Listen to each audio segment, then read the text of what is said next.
Hi everybody, it's me Jill and welcome to Jill Informed.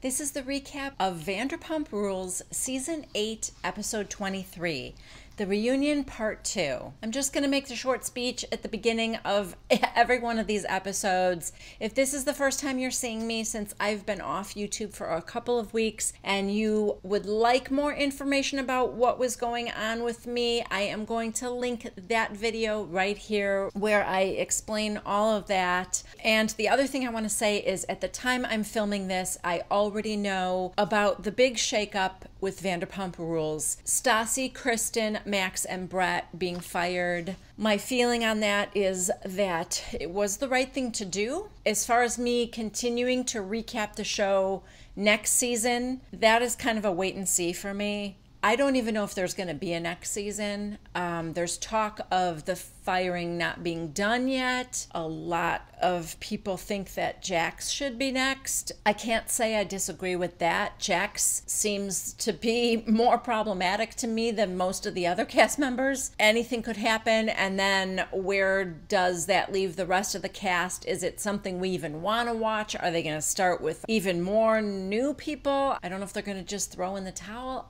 I have no idea. And even if they don't throw in the towel, I'm not sure what I'm going to do about it. I don't know if I'm going to continue to recap. I may replace it with another show. Lots of stuff up in the air and a lot of things I need to think about. So, all right. So let's just get into part 2 of the reunion. Oh, also these recaps are going to be brief, hopefully around 10-15 minutes. But for right now, I'm just touching on the highlights. A good portion of part 2 was spent on James's sobriety. He said he's almost 11 months sober. Much of the cast was tearing up watching the flashbacks for, his story. Personally, I'm still a little fearful for Raquel, only because he was so abusive when he was drinking that I don't know if that's just a part of his personality that could come out at any time. You know, it came out when he was drinking, but even though he's not drinking, does that mean that that kind of rage and anger isn't there? I mean, I'm happy he's sober. I truly, truly am. I think he's a much better person. But, you know, if life throws him a curveball, is he going to be able to handle it without alcohol? That's all. I hope so. I hope he continues with AA. I feel like, I don't know much about it myself, but I feel like it's almost like therapy sessions, you know, these AA meetings. So I think it would be good for him to continue on. So part 2, Lala seems to be on an apology tour. I don't know. Her message seems to be, I'm disgusted by the words that just come out of my mouth sometimes. Yeah, you know, she's very quick to call everybody else out for misspeaking. You know, she called out Ariana for being mean to her when she was struggling when her dad died that season. And Ariana was kind of like, well, you better toughen up because nobody coddled me when my dad died. So Lala felt very hurt by that comment. Ariana apologized, but I kind of understood what Ariana meant too. But, you know, like how mean she was to Raquel and all that stuff. I mean, Lala says she's 1 year sober. I mean, I believe her. So if that's the case, then this like nasty stuff that you're apologizing for now, well, that's just your personality then, right?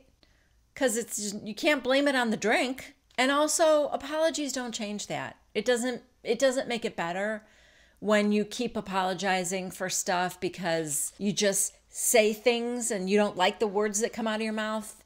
So I'm sorry. The apology only feels better when you don't keep doing it. You guys, I'm kind of over Lala this season. I know I keep saying that. I keep telling you guys this, but I'm kind of over Lala.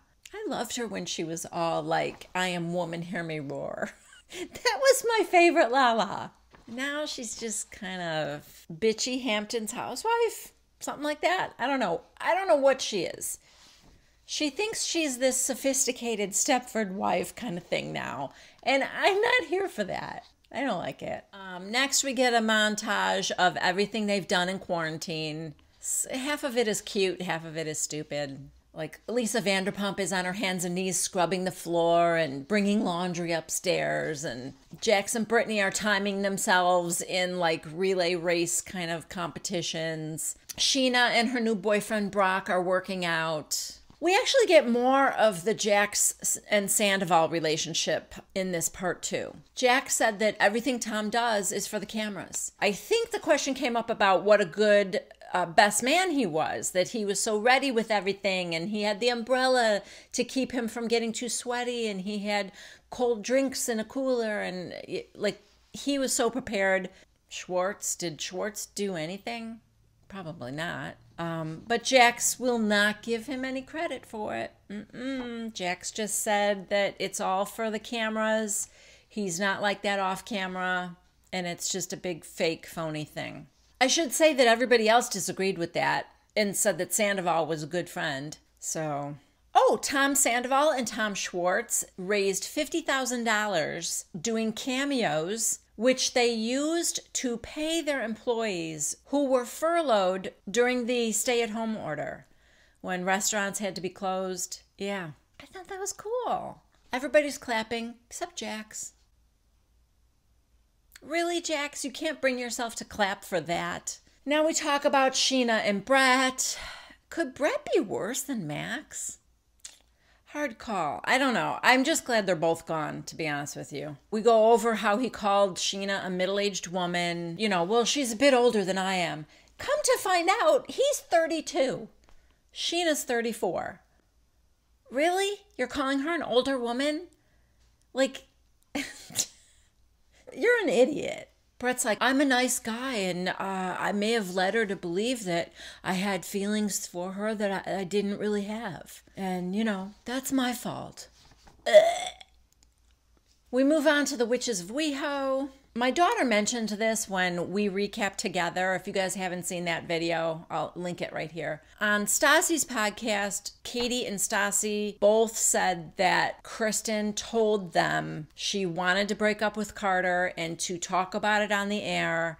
And so we kind of get that conversation now during this reunion. Stassi said that Kristen wanted to leave Carter for over a year. And she asked her and Katie for their help. And then they agreed, and then she threw them under the bus when filming started, making them look like mean girls. Side note, you guys probably already know this by now, but Stassi is pregnant. And also, I think her podcast was part of a larger group thing.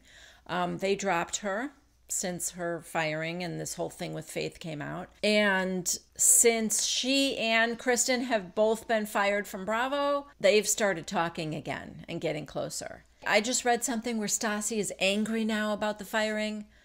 Oh, girl. Are you kidding me? You should be nothing but ashamed and apologetic. How dare you be angry for being fired? Anyway, so Katie also said, yes, she agreed with what Stassi said. And she said, and the thing is, Kristen would come over or call me on the phone and be so upset. And then I would get very upset on her behalf. And that feeling would linger with me. And then I would look on social media and Kristen's out with him over the weekend. They're hanging out together. They're doing things. They're having fun. They're out to dinner. And meanwhile, I'm spending the weekend feeling upset for her about Carter. Katie said, it's like Kristen just wanted to vent and get all those feelings about Carter out, and then she was fine. And Katie was the one left with like the sadness lingering. You could believe Katie or not. I mean, I tend to not be on Katie's side in general, but I've been in Katie's place. So I know what that feels like. You take on someone else's like suffering and pain, it makes you feel bad. And I have a hard time getting over it too. And then the person who was the one who was upset in the first place is they're all good now. So yeah, it's a little frustrating. Katie's coming out of this whole thing looking good. I don't know, man. I don't know if Vanderpump Rules continues on, I can't see them getting rid of Katie. I know. Anyway, that pretty much covers the highlights of the reunion part 2. Thank you so much for joining me. Thank you for sticking around with me. Your support means so, so very much to me. I love you guys. If you liked this episode, please give it a thumbs up. If you haven't yet subscribed to Jill Informed, please consider doing so. Don't forget to leave a comment down below. I love to hear from you guys. And I will be back soon with Vanderpump Rules, the reunion part 3. And I hope you'll join me. I'll see you then. Bye.